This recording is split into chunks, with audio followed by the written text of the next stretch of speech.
going on, everybody? This is Case Study QB, and we are in the pre-show, and we're just gonna get started. We got about 9 minutes until we officially start the show. Let's go. But we got a lot to talk about today, a lot of stuff, a lot of news going on. But in the pre-show, we just have a little fun. So I wanted to share this real quick. Would you guys ever do something like this? Like, this is just two people sitting on the debate clock. Sitting on the clock of the bay? In Mecca. Let me see if I can bring it up a little bigger. Echo. Yeah, we get an echo. Oh, okay. Yeah, my bad. Let me take away. There we go. Okay. All right. You should say something now. Hello. Testing. All right, good. My bad. All right, yes. So we got this picture here. Mm-hmm. I just want to show this real quick. That's just nuts, right? That looks photoshopped. Yeah, that looks like an engine in a cupboard scene. You actually right. Let me close. All right, let's move on. What do you think when you first saw this? You see this? What's the first thing you think of? Also photoshopped. But this is, maybe it's a bias or something, but the first thing I thought of was like, somebody check that bag to see if he got a gun, see if he's about to shoot up the school and he's about to be one of those mass shooters. He's too young, but yeah. Too young? I don't know, man. I've seen some. Never too young these days. Yeah, these ladies, kids out here, man. I don't know. All right. Have you guys ever got a phone call that's asking you for your car extended warranty, to extend your car's warranty? Anybody? I know I have. Yes. Oh, every day. Another? Yes. 3? Yes. Every day. I have. So they say, blame this guy right here. Okay. This is boy. Agi Pie. Yep. Why though? Apparently he lacks the rules. But the thing is, under Biden, actually, I don't know what the vote is, but under Democrat, usually the majority of the people on, I believe it's the FEC board, right? FCC? Or FCC, yes, that the majority goes in the direction of whoever is president. From what I thought, there's usually a neutral person, and then there's like 3 Republicans, 3 Democrat, but that neutral person, I don't know. I guess because it's still going on under Biden. That's my whole point. So at this point, we can't blame Trump. I got you. Have you guys heard of this?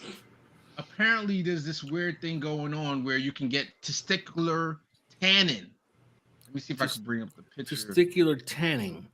Testicular tanning, yeah. What is happening today? Where have you been getting your news from? What is going on? News? Is this Let it rock. Or? Let it rock. He won't be here next week. This is more like tweets that I thought were kind of crazy. I was like, this is for the pre-show, because pre-show is not like real news. It's more like you see what the picture said? Tucker Carlson originals. Yeah, apparently it's something. So confused. No, apparently this was something on Tucker Carlson's show. Like, this is making fun of Tucker Carlson for even like mentioning this. What do we do now? What do we do? Is this the new Manscaped? I mean, I have a code. That's the new Manscaped. Not for nothing. I'm all right. I don't need that. Go ahead. All right, let's keep it moving. All right, so this is a new segment that I brought up to my man Izzy before the show, because I thought this. My wife just told me about this like 2 hours ago, and I was like, oh man, we got to talk about this. There's a disturbing nexus of organic food and white supremacists. So, are they trying to say if you eat organic food, you're a white supremacist? Like what's the whole point of this hot take right here? Izzy, what you think? I think that there's a small what do you call it? A small population of these crazy white supremacists. I don't know what the belief is founded on, but yeah, I mean, if you are one of them, you should be eating organic, because I honestly don't even know why, but it's not organic people are racist. It's some of these white supremacists believe that they should be eating organic, and I don't know why. Who knows? They don't trust government. They probably don't trust the food industry. Who knows? They trust the science in the food industry. Yeah. Well, this all started because the shaman that got arrested, right, went to jail, and while he was there, he said he needed organic food, and he requested organic food from the jail, saying that he had some issues that he needed organic food, and I'm like, they gave it to him, right? Yeah, they also stopped at Burger King for a lot of guys that end up shooting people at churches. So yeah, these things happen. They gave it to him, but everybody knows that you can go ahead and, you know, when you're in jail, you can go ahead and claim anything and any particular reason, and so you can get food that's not the food they give regular prisoners. You do know. Could you? Right? That's correct.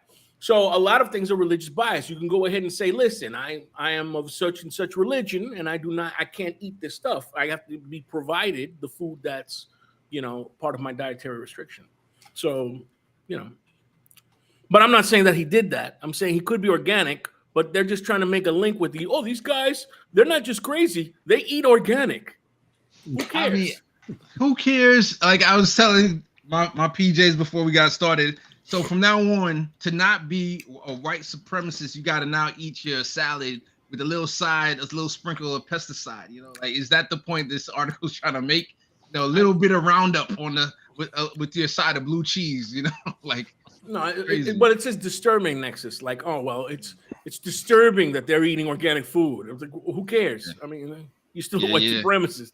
See, Erica says subliminally linking organic eaters with that's exactly what's going on. Let me give a shout out to the chat. We got Pookie Wood. We got Where's Pilgrim? Where Pilgrim? I saw him over there somewhere. Holly Horn, PJ Holly's in the building. Steve's in the building. Well, so right, yeah. Much love to everybody in the chat. What's much love? All right, so I want to show a video real quick of the People's Gauntlet got a shout out, and I was like, I'm so here for it. So I wanted to play it real quick. I'd like to ask, are you guys familiar with case studies, People's Gauntlet? Because case study, so he's got these candidates going through, and his concept is, let's let these candidates answer all these questions. I'm not going to tell them what to say. I'm going to say, you tell me what you think. And then people can go, they can listen to these gauntlets. They're each in little 10-minute sections, and they can decide. Because those questions, he asks a lot of questions. And there were some things that I got to tell you, I have had this huge learning curve. All right, I'm not going to play the whole thing, but I took a clip of it and I kind of made a little commercial. I added the graphics and stuff, but I was so surprised that our buddy Ali Dowsimer, we had her on the show. She mentioned the People's Gauntlet, which was awesome. Yeah, Ali is awesome, and I was like, oh, okay, I gotta clip that out, put it on my channel. But I was so surprised, pleasantly surprised by that. Yeah, that's awesome. Very nice. That was very nice. Good mention. Yeah. All right, so how much time we got left? We got 2 more minutes, and let me give a shout out to, I think I said shout out to Erica already. I saw Mario's in the building, and PJ Chris is in the building. Much love to y'all. Man, this might be too much of a downer to go right before we're about to start in a minute. I'm just going to show the screen real quick. Yeah, so apparently the Intercept it said meat producers seek ventilation shutdown for mass chicken killings. These birds are in extreme distress. They literally fighting for their lives, and it shows a chicken inside this kind of little, I don't even know what you would call this, but you know, it's just so brutal how chickens are raised in certain farms. I know Izzy basically almost all farms. Yeah, actually, I don't know for sure. Maybe you know more than me. If it's like what is it? 90% of the farms is like this, because you know they got the free range chicken. 99%. I mean, there's very few free range chickens that actually live free range. It's a lot of it is just marketing. You know, I don't think there's a lot of regulation around what you can call free range. And so most of the chicken you all eat, every single one of you, some of you even as we speak right now. I look for the free range. And Chipotle, I don't think you're doing much help. Chipotle say they supposed to be free range or no hormones in the chicken anymore. Now, you know, listen, again, I mean, how do you prove what free range is? You could put it on there. How do you, what does that, how do you? Marketing. They have access to sun. They're also natural. I mean, what is? No, man. It's all marketing. That's sad. Definitely what Izzy said.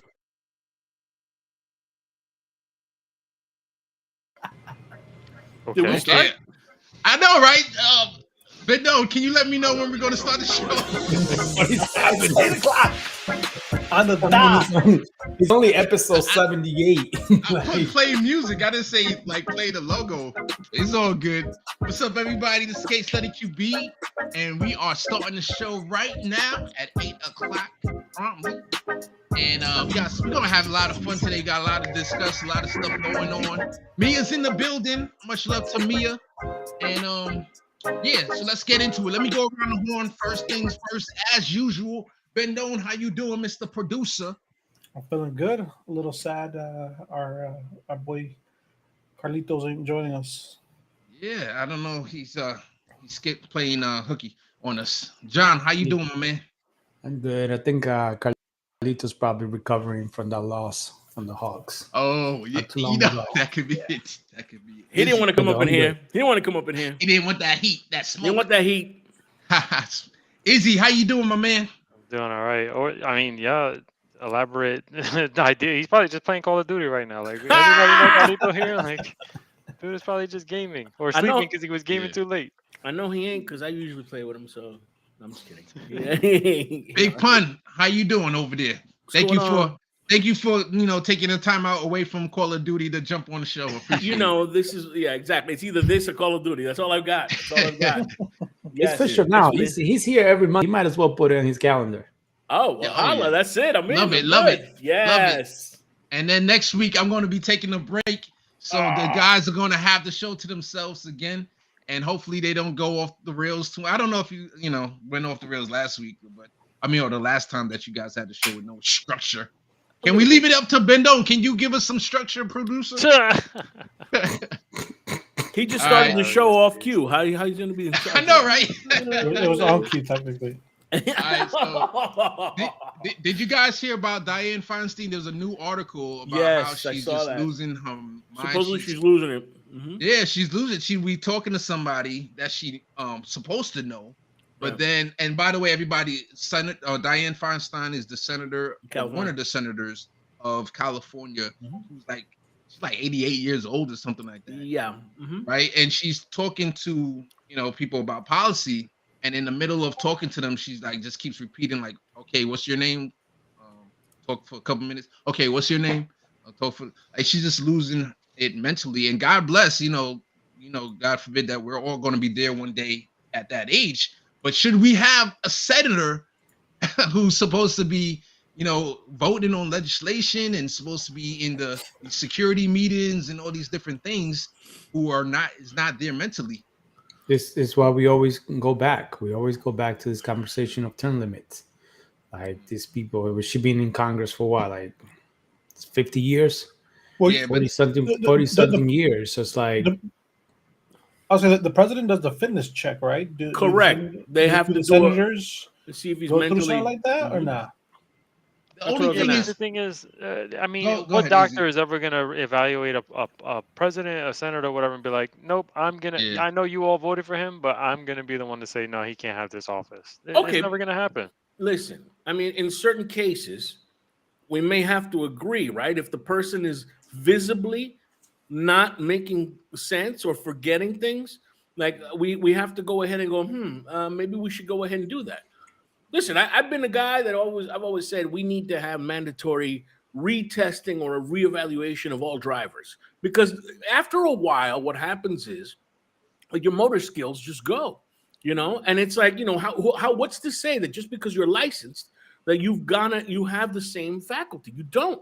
So to me, I know there's going to be some kind of discrimination thing of like, it's age discrimination or whatever. No, it's motor skills deteriorate throughout your life, and you have to come in and prove that you can do the same thing you used to be able to do. That's it. But that's what I always say. Like we always have this age.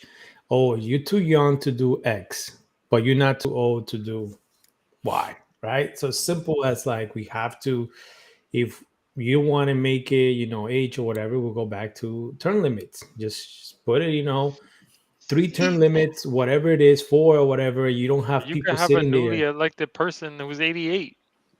So like that's term limit true. Doesn't really solve that problem either. That's a good point, because I'm not totally for term limits. I am on the side leaning towards like, hey, every election is a way that you can exercise a term limit.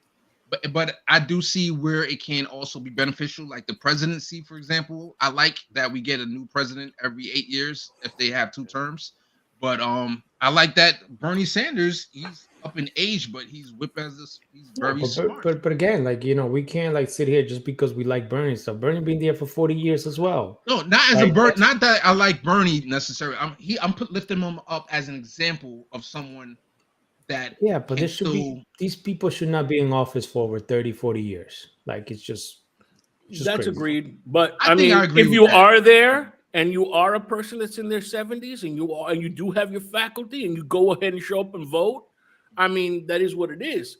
But what I'm saying is, like, you know, if you get to a point where you could be whatever, it doesn't matter. Your brain could be affected by whatever. You could be 60 and still not be all there. There has to be something that goes, we got to bring you in because, you know, we don't know. That's it. I agree, but I also want to channel.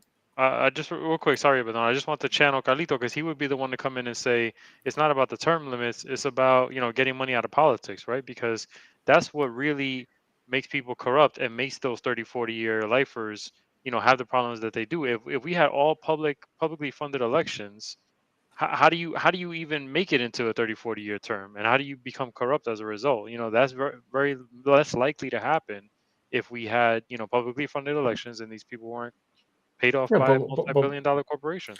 But what do you leave when we talk about the Supreme Court? You know, I mean, that's a whole life thing. You have people dying in office, so it's like same thing. That's why I think somebody said in the chat, term limit for everyone. That goes back to it. Like same thing. Like there should not be no life, you know, appointees and stuff for that. So I definitely agree with the term limit for everybody.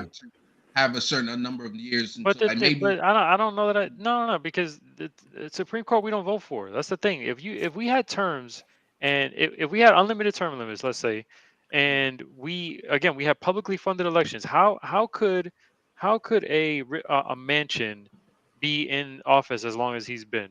How could you realistically see that happen if everyone's starting on a level playing field? Everyone gets the same amount of funding for their campaigns. You know what I mean? A Manchin would never happen. And maybe we could vote on Supreme Court justices and give them, you know, terms. That would be okay. No, but actually, Izzy, I think that because we don't vote for them, we should. That's why they should have term limits. Like I go in that direction. But then what? Every 4 years or 8 years, they're gonna have to be. Every 20 years, they're gonna have to be chosen by a new president. Every 20 years, that whole mess. You could give them a 20-year term. Yeah, I like that. A 20-year term. How's that any better? How about this? Better? Like 20-year max with an annual psychological evaluation. You have to have a psychological evaluation. Let me button up this topic because we hit it for a minute, and I just want to read the actual. I brought up this topic because this is So Dave Sirota was responding to Lawrence O'Donnell, who's at the bottom. Lawrence O'Donnell said, "I understand concerns about Dianne Feinstein, but read whispers about her in this Senate context. At least 50 senators are 100% dependent on staff. Most senators are over 90% dependent on staff, and Storm Thurmond died in office in 2003 at age 100, long after obvious mental decline." And then, so it's like Lawrence O'Donnell, it almost sounds like he's excusing the fact that Dianne Feinstein is having these mental faculty issues. And then Dave Sirota put back, like, this is actually bad, though. Right? Like, yeah, so I agree. We should have some kind of physical, man. We got to have something. It's just how relative is it, you know? Even if they, you know, rely on their staffers or whatever, it doesn't necessarily mean that they're going to take the advice of their staffers. And that's also a problem that you run into with some of these people who don't have the mental faculty. Like Punt said, like, you know, their staffers could give them all the best advice in the world, but if they're being stubborn or not listening to it, that's not helping anybody either. Right. 98% of those people don't read those bills. They just go and say, like, this is, the staffer goes in and say, oh, yes, this was in the bill, and then give me talking points.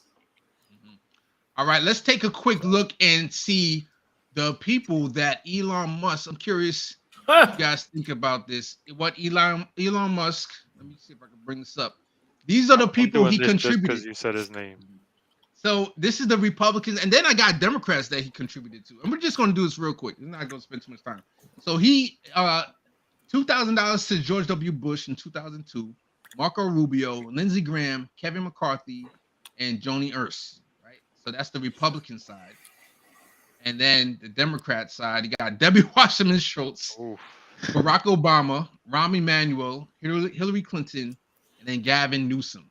Like, what all those people have in common? Corporatists. They're all corporatists. They're all Republican. They're all Republican. They're all Republican. They're all really Republicans. Right? They're all real Republicans. Even on this side of the aisle. Yeah. Hey, I'm not mad at that statement. I agree with you. And at the end, is he still gonna buy a Tesla? Here we go. Here we go. All right, so let's give some love to our union friend. I'm gonna bring up the sound on this real quick because I didn't actually listen to it myself, but so I want to play it now. And this is basically vote intents going up. We're ready to make history again, and we'll be the first sorting center in the country to be unionized. So there's another vote coming up. I believe it's the 25th. And, talking about. Oh, sorry. Nah, there's no sound on here, so I'm gonna take away the sound. So go ahead, John. I was talking about our friend here. How do you feel about him going on Carson Tucker's show on Fox? Right, he was there. Yeah. So that's good. I know that like, the left always give issue to those politicians going on there, especially at the show like that. But I didn't see much about people talking about him going there. So apparently, on Twitter, he did get a lot of crap. Mm-hmm. He did get a lot of people hitting him up. But David Dole had a video giving him kudos for going and representing correctly. I don't know, correct. That's what I heard. And I think I didn't see any major commentators that I listened to. I didn't see that they were mad at him for going on Tucker. And so the question is, and this could be an impromptu no-call zone right here. Is there anybody here who has a problem with him going on Tucker Carlson show to promote the union and to talk to him? So I think everybody here does not have a problem, but is there anybody who did have a problem? That's my question. Okay. I think we're on the same page. No, as long as you represent. As long as you represented the way he usually represents, and he did what he had to do, that's not a problem. From what the article I had seen, I glanced at said that he owned Tucker. Like Tucker tried to bait him on some clickbait, and he didn't fall for it. So if he did it that way, then that's cool, because that's what Tucker does. So I know, I didn't see it. So no. Yeah, real quick for the chat. I don't think nobody's upset. I think it was we just talking about it. I know that he's not a politician. I was just kind of trying to ask a question how people felt about it. I think it was great. Like at the end of the day, he's talking to. There is an audience there that could be pro union or actually get it right from him. So I thought it's definitely a good. It was a good move for him to talk to those audience. I always think like anybody that sometimes we don't want to go on Fox News, but I always said even if you convert like 3 out of 10, that's better than nothing. Mm-hmm. Now, 100%, you want to try to get your message out to as many people as possible. And Fox News, they are unfortunately the most watched out of all the mainstream media. CNN and MSNBC. I think Tucker gets like 3 million views. Now, somebody who did have an issue with it was somebody from Media Matters, which they monitor Fox News and they try to expose them for or bring attention to the craziness that they do. And he put a Twitter out that said, this isn't it, right?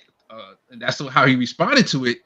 But and then later on he tried to cover, because he got flamed for it, of course. He tried to come out and say, well, Tucker Carlson is a white supremacist, so he shouldn't be given a platform in a white supremacist. But it's his show, so how are you platforming him on his own show, first of all? And then second of all, he tried to say it's a very small percentage of the population, like 1% of the population watches Fox News. But Fox News has a ton of influence on the political sphere, so you got to pay attention to it. So I don't know. It's interesting how there might real be real quick, case, and I think we're having a problem with your mic. It's cutting in and out. Yeah, I think it's when you change the audio for the browser so that we don't have the echo. All right. Go ahead, Big Pun. No, I was going to say it's interesting. He goes on there and he's stumping for the whole the union cause. that crowd seems to be more of like a pro-business, pro-capitalism against union crowd, which is interesting, which is cool. He can bring the message to wherever. Maybe they might go ahead and side with him. Who knows? I mean, I don't know. Can you hear me now? I just want to. Yes. Okay. Yeah. So he even said in that interview, he's like, I'm usually not a union guy, but hey, in this instance, I'm for you guys. So I was like, wow, okay. Really? Why, Tucker? I know that would have been an interesting question. Now I went on. There's an app called Call-In where you can call in to Sabby Sabs has a show on the Call-In. You can actually talk to. So it'd be like, for example, it's like a radio show actually. But let's say everybody in the audience, they can go online and we can talk to each, like Rare Pilgrim, Pookie Wood, Mia in the chat, All for Nothing. Much love to you, All for Nothing. And you could go and actually talk to them back and forth. And I was on the Call-In app and I was curious. For somebody like us, that we all agree, everybody here agrees that it was a good for Chris Smalls to go on Fox News. My question is, should he have? And you're right, because Kyle Kalinske and Crystal Ball had lunch with Chris Smalls, and Kyle, I was listening to him. He said a little bit. He wasn't sure if he was supposed to say it or not, but basically, Chris Smalls said that he told Fox News, like, "Hey, I don't want to AOC bash. I don't want to."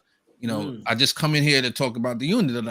So he went on the show, and the first thing that Tucker asked him was about AOC and etc. And I think, he handled it well. But my question is, should he have gone in on AOC harder, or should he have played the political game, which he did, which was play nice? So let me pose that to you all real quick. He only would have gone in hard if he saw the episode where you went in hard. No, I'm just kidding.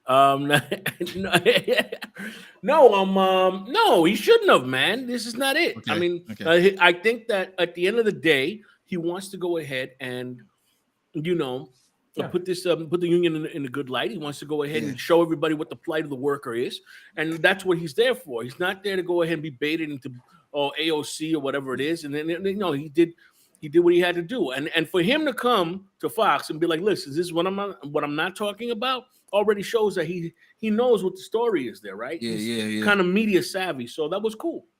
Yeah. So I thought, and John, go ahead, John. No. Yeah, I think like he also like every interview I've seen about him, he doesn't try to make it about himself, right? He has made it about like the union. He's not trying to make it. He said what he said, and he got moved on, right? He's not trying to just stay in the past and just continue to. He flamed the Democratic Party. He did what he did. He says that, and then he's not constantly talking about it. It's like, we're going to unionize. Whoever's with us is not with us. It's not with us, and we're just going to keep moving forward. So I do like how he handled the situation stuff from everything I've seen. Yeah. So what I said, and Izzy, were you going to say something?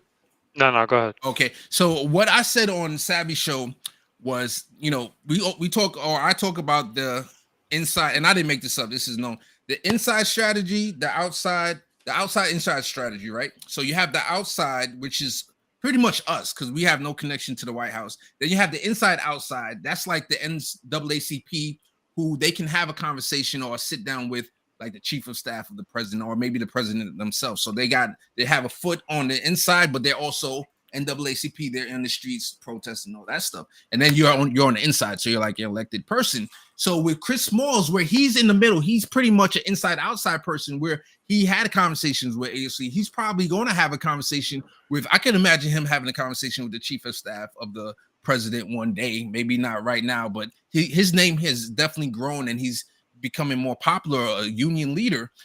So the fact that he didn't go in as hard as what people on the outside would, I think that's a good strategy, because he's letting people know that you can work with him.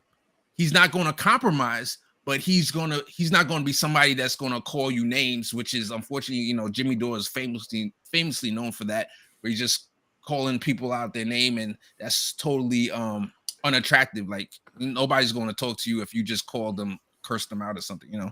So I would anyway. I would even go as far as to call that toxic, which is what Steve calls AOC. If you if you have her attached to your union drive campaign, which I think is asinine. I think that's so silly. I'm not saying she's she's the greatest asset to have, but calling her toxic that's just silly. That's just dumb. Let's remember, I mean, maybe he learned something from that, right? He's going to go to different places, where different jurisdictions, where these places that have sorting facilities have, whatever other folks that are not AOC, and he's going to have to deal with them. So it's good that he's on Fox, and you could, because I mean, I'm pretty sure that people look at him and it's like, who's this guy? And it's like, no, he's the president of the union, and this is it, And well, that's exactly what Amazon did to him. I mean, they basically called him inept, and said let's make him the face of this because he's not bright. And look at what happened. They call him inarticulate, and he even I watched TMZ Live had interviewed him after they won, and even the guy with the dreads or the braids, he said he even felt bad when he heard the Amazon executives called him, Chris Smalls, inarticulate. Correct. And that made him want to interview him initially, because that was the second time he was on TMZ, I believe. So so that shows you the political games, that this stuff matters. The way you present yourself matters. So Jimmy Dore, if you're listening, the way you present yourself and how you want to work with other people. I know, right? The way you work with other people matters. This is all politics. Even if you're on the ground floor, if you're on the outside game, trying to organize on a street corner, everything is politics, man. It's all about how you present yourself. All right. Any last things on this? Much love to Paul Patrick in the chat. Let me see anybody else that's new in the chat. All for nothing said what's up. All right. So I have a video that I want to play. And this is going to the midterms. We're going to be talking about the midterms coming up. This is Henry Collier, who's going up against the progressive Jessica Cisneros, who's endorsed by Justice Democrat. And if you guys remember, we did an article on how his house was raided by the FBI. So here is Chuck Todd asking Henry Collier about that, and let's hear what he has to say. Well, look, I got to ask about the news about your campaign and your status. It's our understanding your lawyer has gotten assurances from the Justice Department that you're not a target of this Justice Department investigation, which led to an FBI visit to your home. Do you understand why the FBI came to your home? Well, look, I have a deep respect for law enforcement. I got 3 brothers that are peace officers. And again, we'll cooperate. But I think at the end of the day, they will show that there's no wrongdoing in this situation. And we're going to win this election.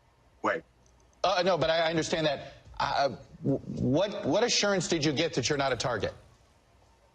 Well, again, I'll let my attorney speak to that. But again, we'll cooperate. At the end of the day, Chuck, it will show that there's no wrongdoing, and we're going to win this re-election again. Do this have to do with a relationship that some viewed as inappropriate with a donor?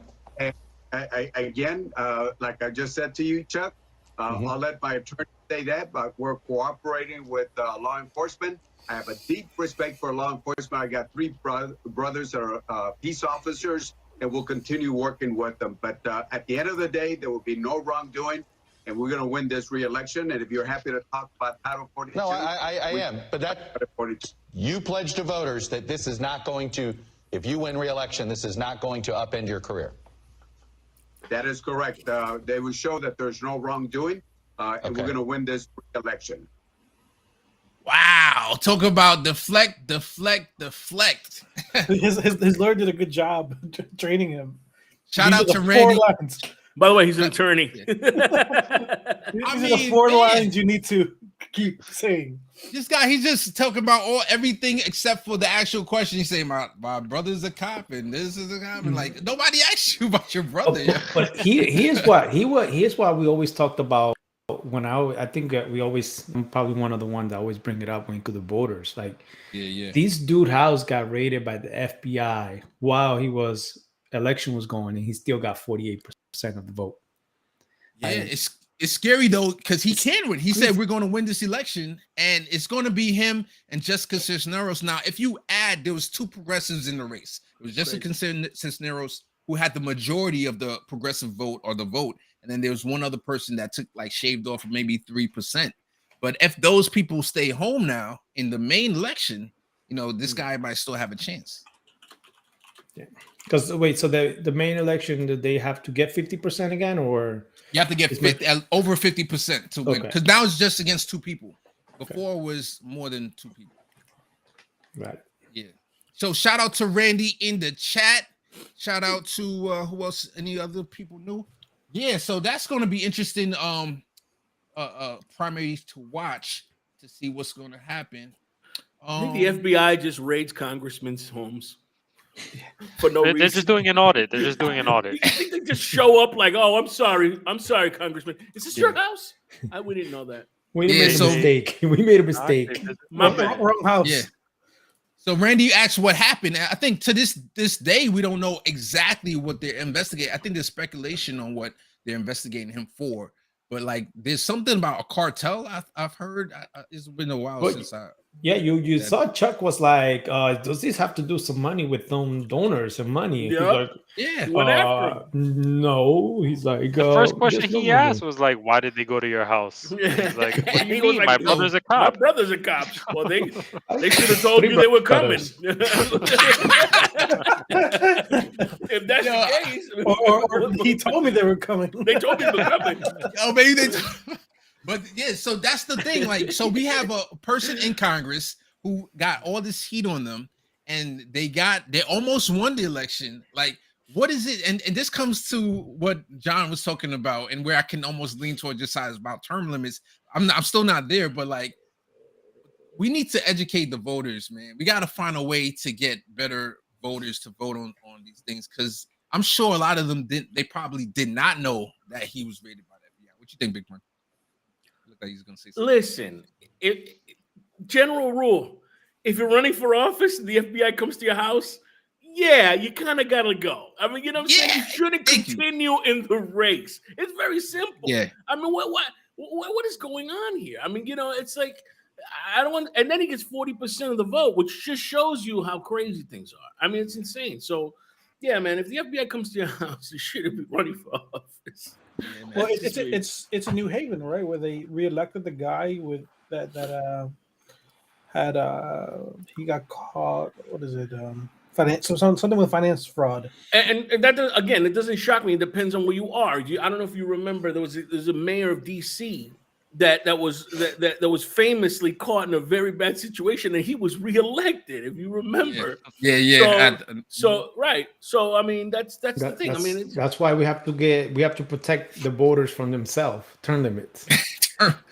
Oh man, I'm still not there. I'm hoping that we can get a better media. I blame the media to a large extent for not educating the voters and making them more informed on what's going on. Oh yeah, speaking of media, did you see what was that Morning Joe clip? Were you the one that clip when they were talking about Twitter that says, you know, we are the ones that are supposed to tell them how they should be thinking, like not Twitter or something like that. I think I know what you're talking about. I don't know if that was one of my clips. Okay, but I did see somebody tweeting because they're afraid that Elon Musk is going to buy Twitter and like open it up, put no rules on Twitter. Maybe that's a no-call zone. Like, should there be any regulation on Twitter?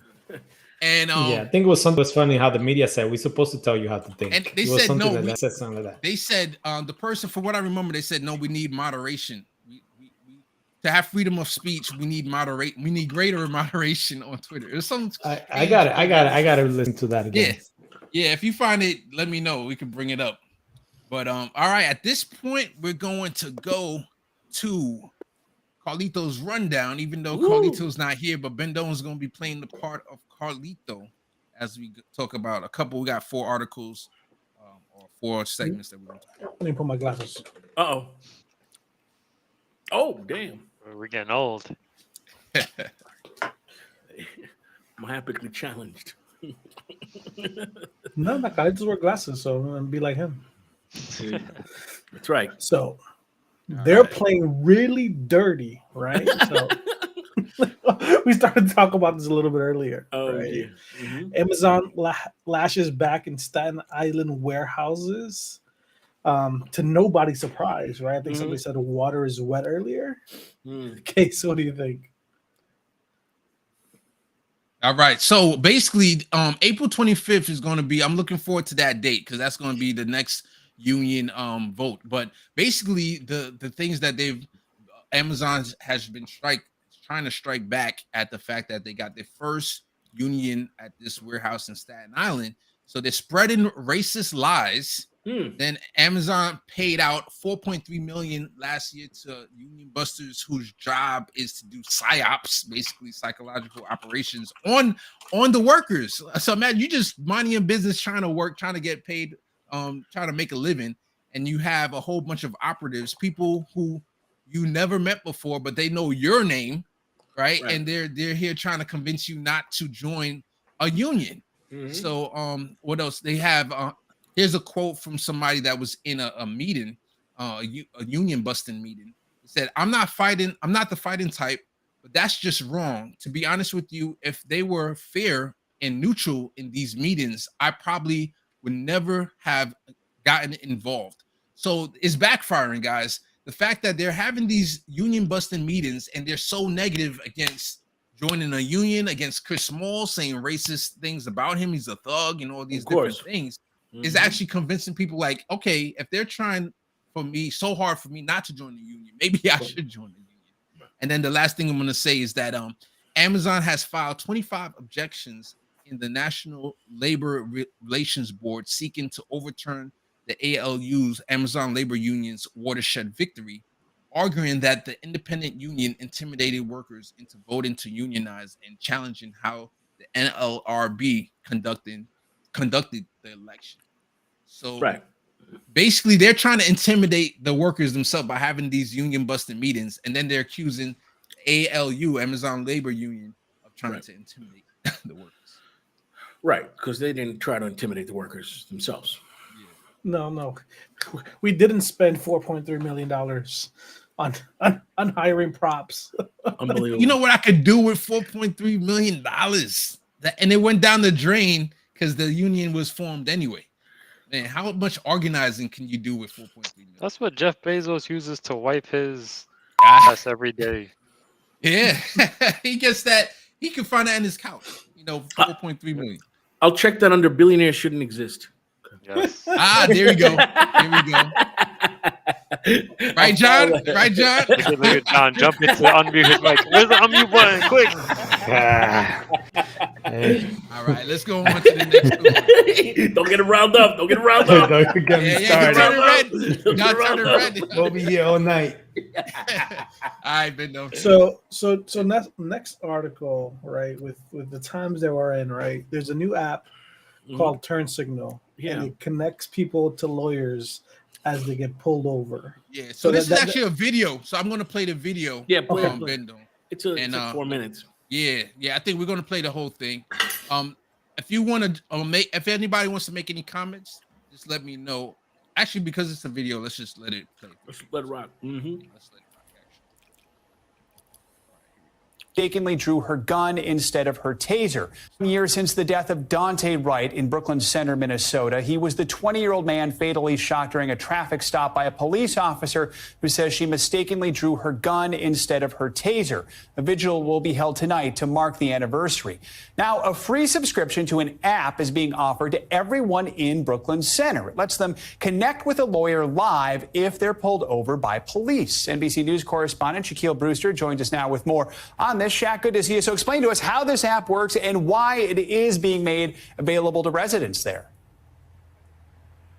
Good morning, Joe. Well, the app is called Turnsignl, and with either voice command or a touch of a button, it essentially starts recording the front camera during an interaction with police. It will also automatically start a video conference, putting a lawyer in the front seat of your car to help de-escalate or to just simply give that legal advice. It's an app that normally costs about $6.99 a month or $60 a year, but for residents of Brooklyn Center, Minnesota, place where Daunte Wright was killed a year ago today, it is being offered for free for about 3,000 residents. It's through a partnership with Blue Cross Blue Shield. So this is an app that is pretty new. It's just been rolled out within the past year, but it's something that many people are starting to experience for the first time. So, Shaq, you spoke with the creators of Turnsignl. What sort of impact did Daunte Wright's death have on their creation of it? And just overall, what inspired them to launch this? Yeah, Joe, they started working on this app before the death of Daunte Wright. They were about 40 days away from actually launching it at that point, but they say they got together after the murder of George Floyd. There are two NBAs, one who was a lawyer, and they said they wanted to bring their talents together to help be part of the solution, and that's what they did. They created this app, and I want you to listen to a little bit of my interaction with them, and when I asked them why they started this and what is this about, what's the purpose behind this? We are not a police monitoring app. We're here to protect those interactions, and that's why de-escalation is a cornerstone, but also why we met with over 20 police officers in Minnesota alone before we launched the app to say, hey, this is what we're looking to do. We built this app for people that look like Chaz, Andre, and myself, but as black men. And as we've grown, we've found that we can really use this app in many places. So as we think about parents of young teenage drivers that don't necessarily know what the do's and don'ts are of being behind the wheel of a vehicle. Right now, this app is available in 3 states, Minnesota, California, and Georgia. They have about 10,000 downloads and so far have had about 2,000 users.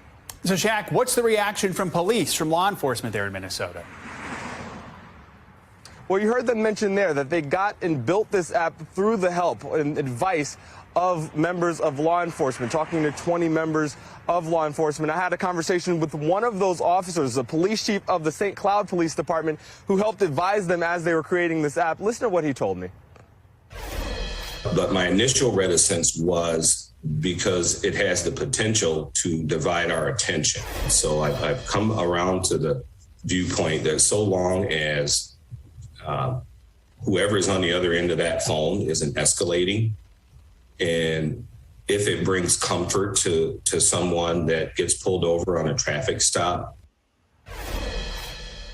So it's important to note, he says that none of his officers have encountered anyone using the app. I mentioned this is still relatively new, so it remains to be seen what the reaction from members of law enforcement will ultimately be. We did reach out to the Brooklyn Center Police Union. They declined to comment for this story, but you get the sense that he at least is open to the idea of someone in that car helping to de-escalate what is usually and could be a tense situation. All right. Shaq, reporting from Brooklyn Center. Thank you so much. Appreciate it. All right. So what do you guys think? You think this would actually work? First of all, I mean, work, from an IT perspective, my first thought is like, how many lawyers are they going to have on hand? How quickly is this thing going to connect? Are they ever even going to get a connection quickly enough? But hey, if it does work well enough, then I think it's phenomenal. I think it's almost kind of silly the way they're talking about, as long as the person on the other line isn't going to escalate anything. They're on a little screen on a phone. How are they going to escalate anything? What, because I mean, they're lawyers on a screen on a phone. How could they? And they're lawyers. They're lawyers. Right. Lawyers escalate for police. That's what I can just imagine. They said, "Oh, the guy in the screen had a gun, so I had to shoot." Yeah, exactly. It's crazy how finicky these guys are or can be. Yeah, I thought the same thing that Izzy thought. I thought that how 3 a.m, I've got a weapon and weed in my car, and the police is pulling me over, and I just, how fast am I going to get somebody, right? That kind of thing. It's like that kind of situation. But no, I mean, it's a great thing. I mean, I thought it's a good deal. It gives some comfort to somebody watching. If I die, at least somebody's watching. So, and again, police react differently to attorneys that know the law. They do. I mean, there've been videos. I've seen videos where people that are attorneys get pulled over and they question the police, and it turns bad. There was because a they video don't know on the AG got pulled over. Yeah, the Florida one, right? Yeah, Florida I think it was Florida. For tinted window, something like that. And it was a state car, and the guy, she's like, "Why are you pulling me over?" And he just fumbled because he was like, "Oh, I didn't know it was you." Right. Something interesting like that happened in New York. It was a two police officers were brand new and I guess or relatively new, and they pulled over somebody, and one guy said "gun, partner," and the other guy's like, the guy in the car's like, "Do you know who I am?" It's like, "Get out of the car." It turned out to be the highest ranking police officer who was African American in the NYPD. So yeah, I guess they didn't get the memo. But yeah. I mean, again, this is the thing. I mean, somebody's watching or somebody's saying, "Hey, you don't have to have them search the car. Don't get out of the car." I mean, that's the escalation that he's talking about. The idea that the escalation that he's talking about is that the attorney will go ahead and give advice that's contrary to what the police is telling you to do. All right. So let's just say the guy says, "Get out of the car." He goes, "You don't have to do that," and then it becomes that. So, I can see that. Oh, look at that. Yeah, Turnsignl is in the chat. Much love to you, and I hope you guys are very successful, and I hope we can get less people who are black getting killed, unarmed, black men getting killed. Hopefully it'll be a lot less with the help of your app. Yeah, so no, shout it out. They say right now our attorneys answer the phone 24/7, 365, usually within 20 seconds, which is cool. Huge. That's I mean, crazy. you can start the app as you're getting pulled over. By the time the cop even reaches your car, you're already connected. Especially since it's voice activated, right? So they're like, "Hey, X." That's amazing. I'm so glad you joined in the chat. Thanks for answering that question in real time. Hey, if your service is as good as you guys answering questions, I'm in. Yeah, hey, we got to answer that quick. I'm in. All right, I'm good. Amazing work, amazing.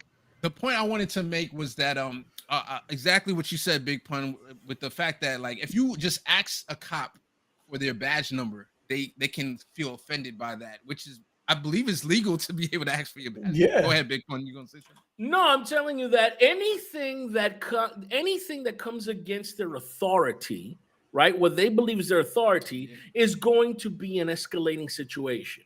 All right. I mean, my brother-in-law is an attorney, and he doesn't have as much melanin as I do, and I always tell him that things turn out differently for him the way he acts, that I couldn't even think about acting the way he does. It's like, all right, well, whatever. Let me give you my idea. It's this kind of a thing. So yeah, I mean, and he's an attorney, so that's another story. But the point is that, again, I love the idea that somebody will be there. But again, anything that they consider a question that's normal of a citizen to be able to ask. Excuse me, where's your supervisor? Could you bring your supervisor to the scene? I'd like to know your badge number. All this other stuff. Why'd you pull me over? Why did you pull me over? Which is one of the questions that we had. It's always an issue, and that's how it gets to this level where they have to establish that thing where I have the authority to tell you whatever the hell it is I want you to do, and you're going to do it. And that's not true. And when you tell them that, that's where the conflict starts. And I think that even just go ahead, Beto. No, I was going to say, I was not completely switch, but the whole thought of making this part of police budgets, and I think Patrick had another comment, of quote unquote a legit defunding that is needed would be an interesting thought process for a state representative to talk through. Yeah, I was going to say that I think that just having if the cop walks up to a car. And not only does he see you recording, but he sees somebody on the other end. And then on top of that, he might recognize the app and know that it's a lawyer and not just somebody that you might be like FaceTiming with or whatever. I think that alone could help de-escalate a situation. I think that might make them act a little differently, that they know that they're being watched, but also by an actual attorney. We know that, it's not perfect, Pun. I understand that. Like, We've seen cops do things in front of somebody in the passenger seat, Right, exactly. What was his name? The guy from Philando Castillo, yeah. So, we know that these things happen, but, knowing that it's an attorney on the other end, maybe that'll make them, act a little bit more civil. All right, my last comment on this before we move on to the next article is hopefully Turnsignl will become so popular, like how you say, I'm going to Google a term, I'm going to Google something. If you say, hey, I got my Turnsignl on, and the cop automatically knows it's the app, and like you point to your phone, I got my Turnsignl on, they automatically know. You create a culture where they know, okay, I got to behave myself. You know what I'm saying? The cop will be like, I know you have your Turnsignl on. You've had it on for 3 months. I don't know. Maybe that name, we should have came up with a better name, but I don't know. Now just doing 5 and a 54. But much love, and I wish if they're still here, I wish you all a lot of success, and let's hope that this app becomes very successful. All right, let's move on, Bendo. So speaking of smart and incorporating into the daily world, with Elon Musk as an example, should we change the eligibility for president? Yeah, that's by Douglas McKinnon. That's the article. Go ahead. So the answer is absolutely not.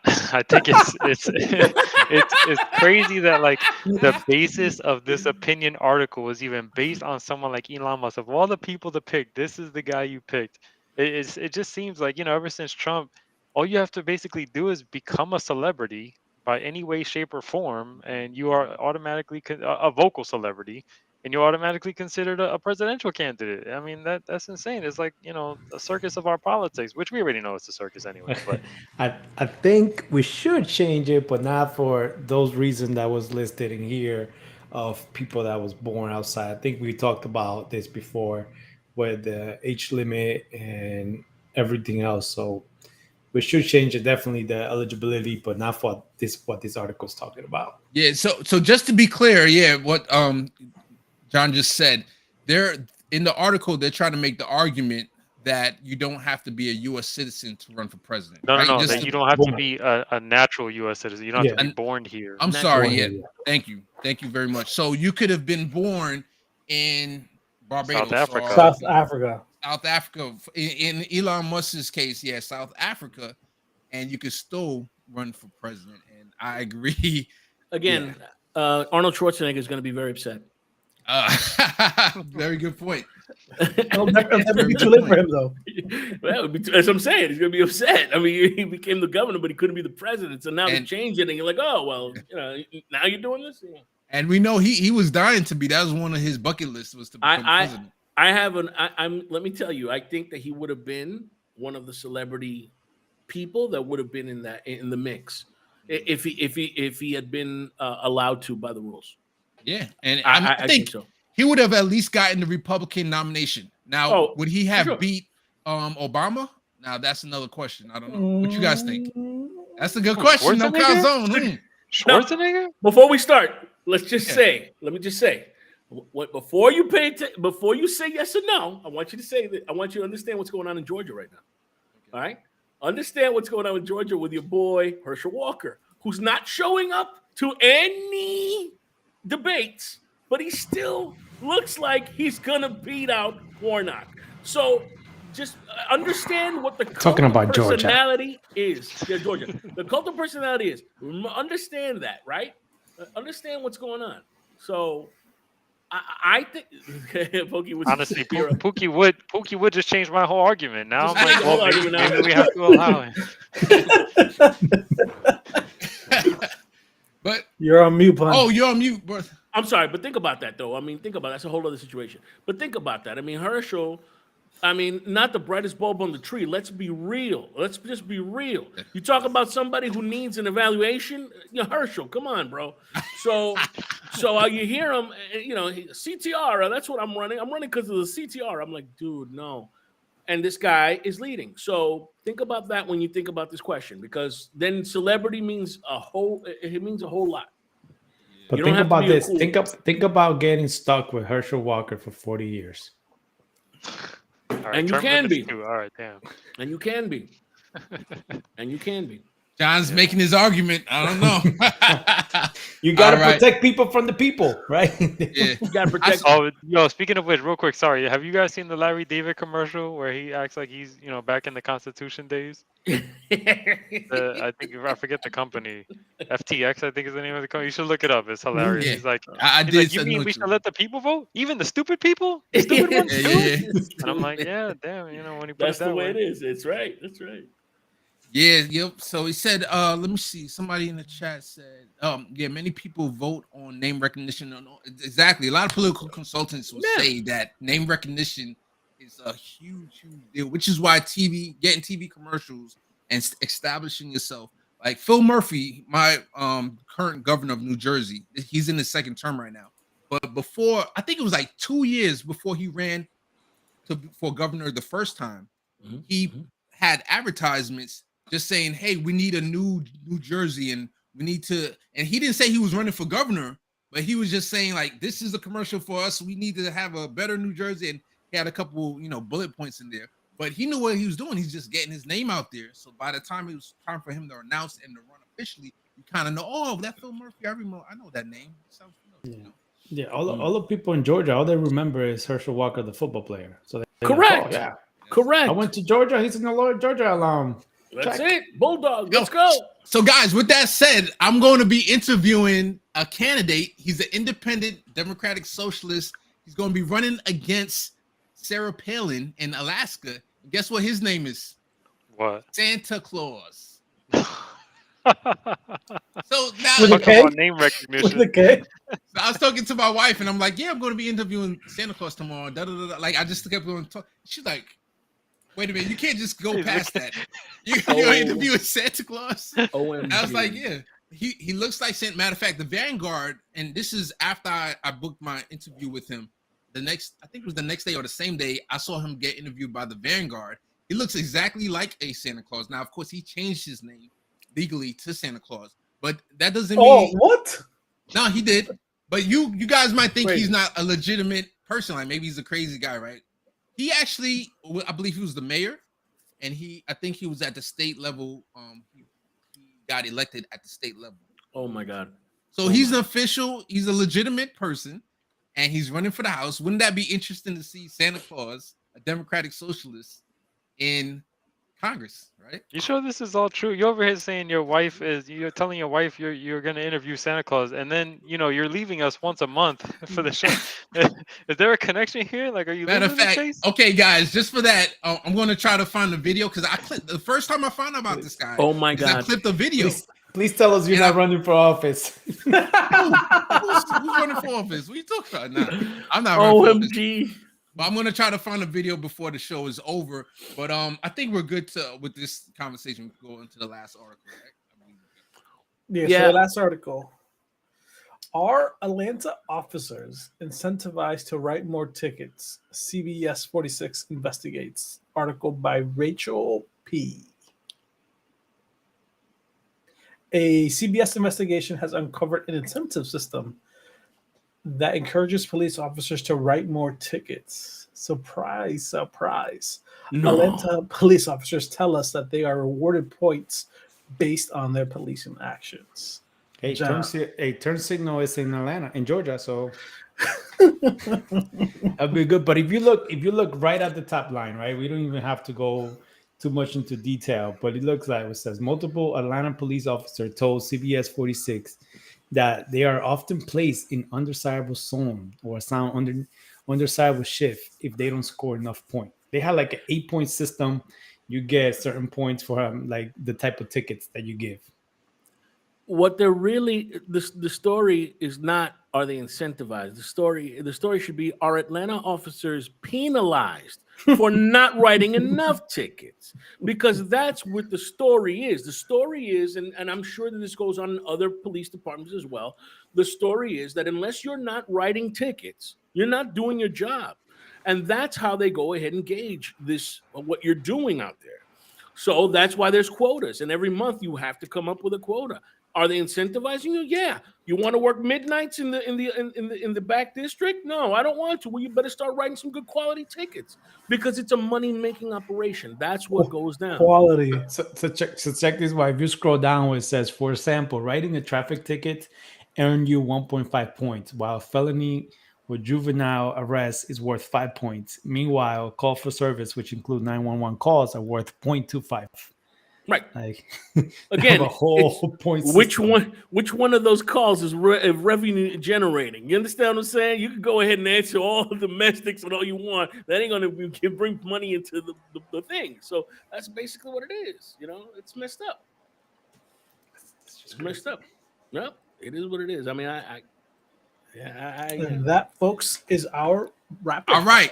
So I spent that time to find the video. Yes, I found the video of Santa Claus running for office. Funny. You found Santa. No, found Santa. If you show us some reindeer, I'm out. By the way, he's 73 years old, right?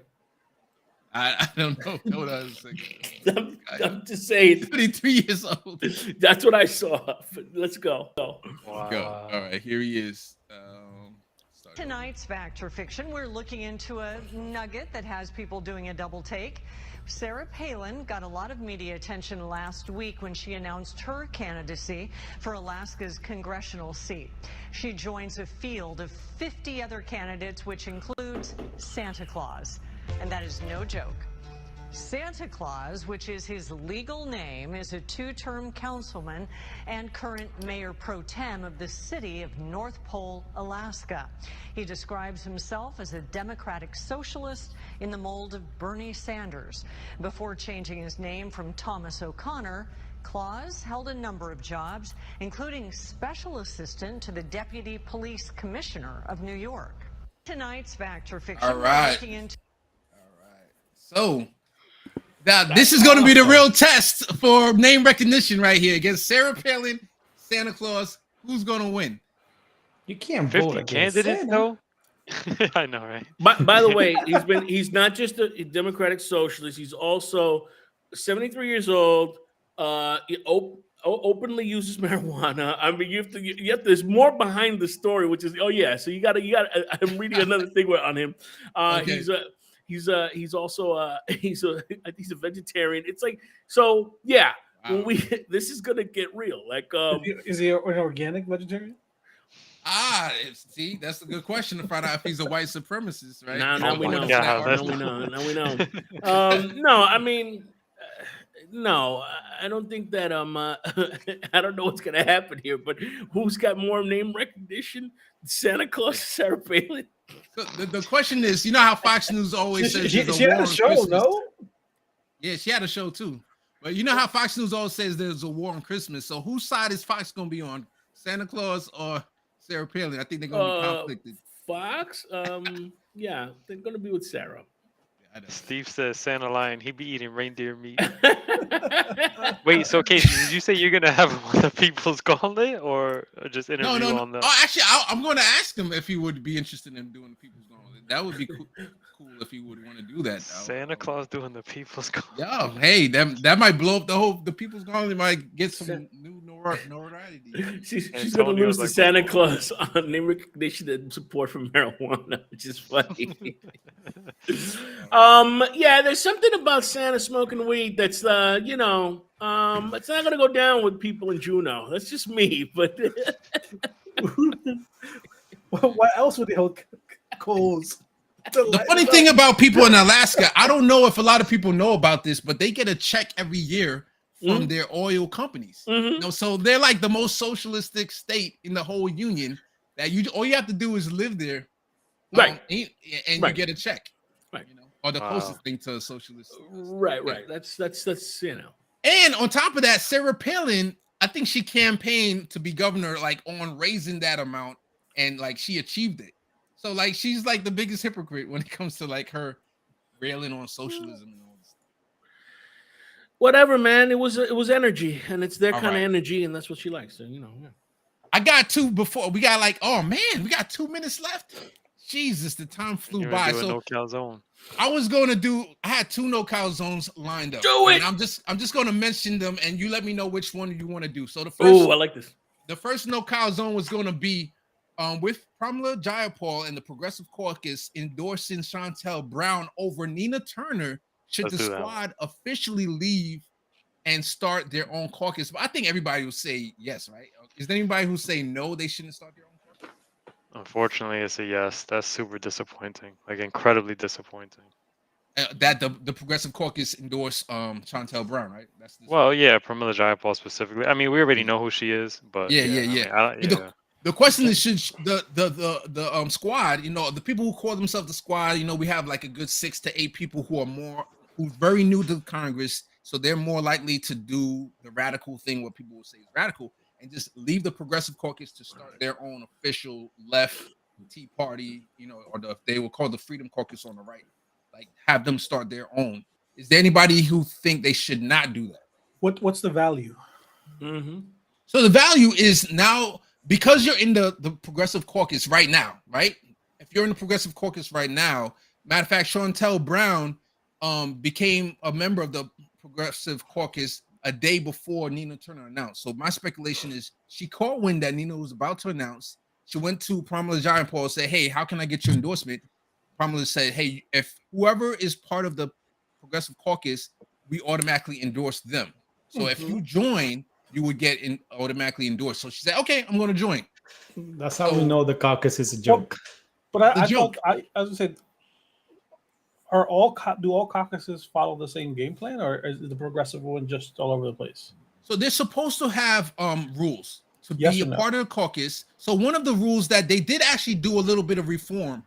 You said yes or no. What was the question? I think the question, do they follow the same? Do they follow the same rules? Like, if you join the caucus, this is the expectations, and you're going to follow it, or is it everything is? It's different caucus to caucus. Does that answer your question? Yes, ish. So each caucus has their own rules. Let me put it that way. So basically the latest rules that the Progressive Caucus added, and I think this was because AOC and people complained about it, was that I think they have to vote on. Man, I wish I would look this up. On a certain amount of the Progressive Caucus laws, they have to make sure that they vote on like either 2/3 or like half of them.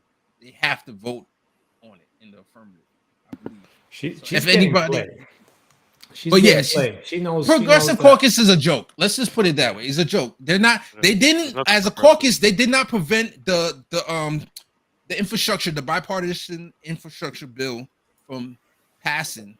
If they would have held that, then they would have been forced to pass both the bipartisan infrastructure bill and the Build Back Better bill, which has all the goodies that the people want. But John, I didn't mean to cut you off if you want to finish. No, I mean she's getting play. She's getting play again. They're going to go in. She got the endorsement, and then she's not going to do anything that she said she's going to vote for. Maybe she will if she wins. If she beats Nina, she'll probably end up leaving the caucus and just use the caucus for that endorsement.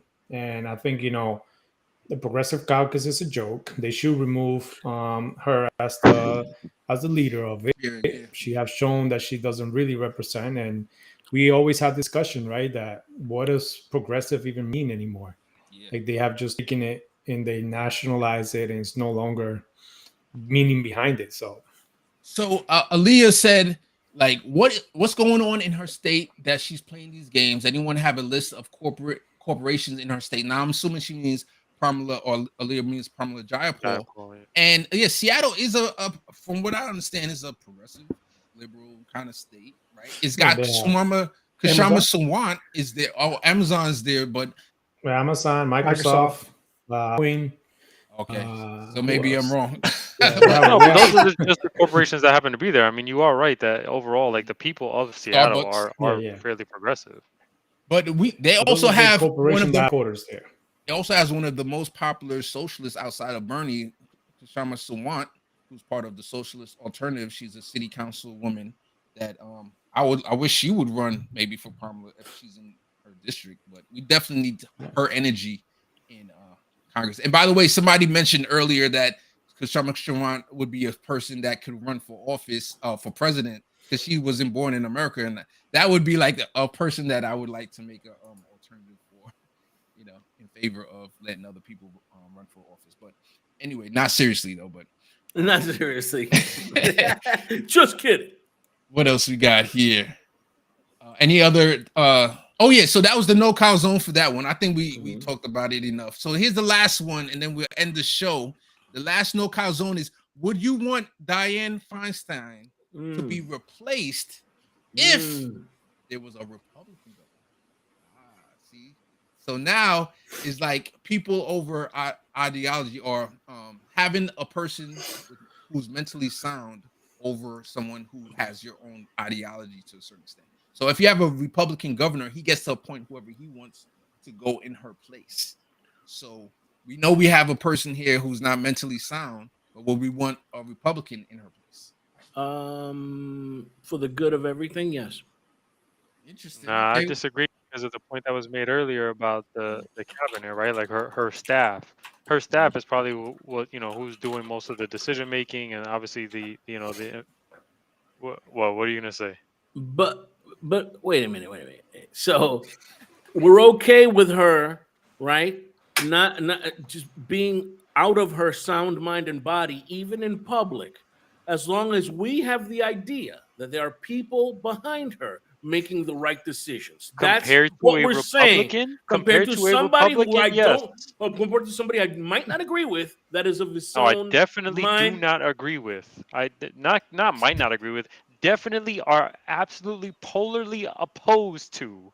Yes, I will take. Izzy, this is where we are. We want somebody who does not have hold of their mental faculty, and we're hoping that the people behind them have sense. But big pun. What's the difference? What's the difference between that and a Republican? Well, I'm not going to go ahead and hope the person has sense. You know what I'm saying? Like, I know the person doesn't have sense sometimes, but they freaking have their mental faculty. I mean, and they're not in public embarrassing the people that voted for them and pay their salary. Have you seen the Republican Party? Dude, I get that, and that's why I'm telling you that there has to be an evaluation, or Mitch and the rest of these dudes could be gone. But maybe go ahead. I think this is where the Democrats are really bad at politics, right? They have a governor that's Democrat. They have this lady that's just falling apart. Convince her to step down. Put somebody in there now that could potentially convince her to step down. She's not. Let's just say she's not there. How are you supposed to be like, Senator Feinstein, it's time to go? I'll put it this way, and this is really, they couldn't convince Ruth Bader Ginsburg to step down. And she was all there. That's why I was saying they bad at politics.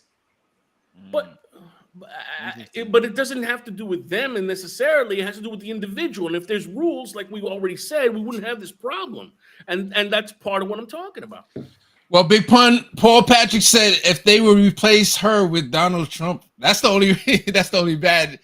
I would definitely be against your argument on that one. If they replace Dianne Feinstein with Donald Trump. Listen, there's a lot of wackos out there. They could replace her with Boebert from Colorado. They could replace her with what's her face from Georgia. They could replace her with Holly. They could replace her with a bunch of people that I think are not really on the same wavelength I am. They need to replace her with somebody that's from California, though, right? Right. Oh, that's a good question. I wonder if that's a rule. Yeah, like, you have to. From somebody. You have to be from that district. Oh, from the same district? From the state. The state. I was about to say. Like, who was the guy who ran against Newsom that almost beat him or give him the biggest challenge? You know what I'm talking about? I know Kylie Jenner. The Kardashian ran, but he didn't get that far. He's a Republican. I forgot. I know who you're talking about. The black guy, Elder. Yes. Larry Elder. What if it's Larry Elder? Larry Elder. All right, guys. So I had two videos. I had two videos that I wanted to play, but we're not going to play it. But I just wanted to talk to you about it real quick. So I had a video here lined up about California considering a 4-day work week, right? And a quote that was in the video was one of the people on the host of Fox News said, the employer is not allowed to contact you on the weekend. And they're referring to in France. They have an actual regulation. Mm-hmm. They're like, it is illegal. So she's trying to make the point like, oh my God, in France, your employer can contact you on a weekend. God forbid. Wow. And then the other video that I was going to play was this video on rich parents are paying professional baby namers. Get this, $10,000 to name their kid, to come up with the name for their kid. I mean, somebody in the responded and said, hey, I'll do it for $7,500. I'll give you a steal. I will go ahead and file that under tax the rich. No, billionaire shouldn't exist again. I don't know. $10,000. I bet you the rich find a loophole to write that as a tax write-off. Like, oh, it's for business. And that's where you say abolish the IRS, right? Right. That's the dumbest thing. I'll do two names for one price. Let me see what weird program say. I'll name your baby for the mere $5,000. Yo, I had so much fun. Let's play some music, Bendone, as we get out of here. I had so much fun with my people. Big Pun, Bendone, Izzy, John, everybody in the chat. We had Erica, Steve, World Pilgrim, Antonio Guerra. Turnsignl. PJ Chris, Aaliyah, everybody, yes. Paul Patrick. Man, much love to everybody in the chat. Thank you for coming through. And Steve, And let me go around the horn one last time. Big Pun, how you doing? I'm doing great. No, thank you for inviting me. Great time, guys. Good show. As usual. Bindo. Face down. All right. Izzy. Yo, wishing Carlito a quick return. Yeah. Carlito, much love. Miss you. Big John. Hopefully the IRS website works before midnight so I can pay my taxes. Oh, you better hurry up. VPN, so you're in California. Look at you relying on the system. It's been broken all day. That's why you would abolish the IRS? Is that why? It's been broken all day, man. Like, I'm trying to pay my taxes. Why'd you wait till today? Because I'm trying to milk that to the last minute.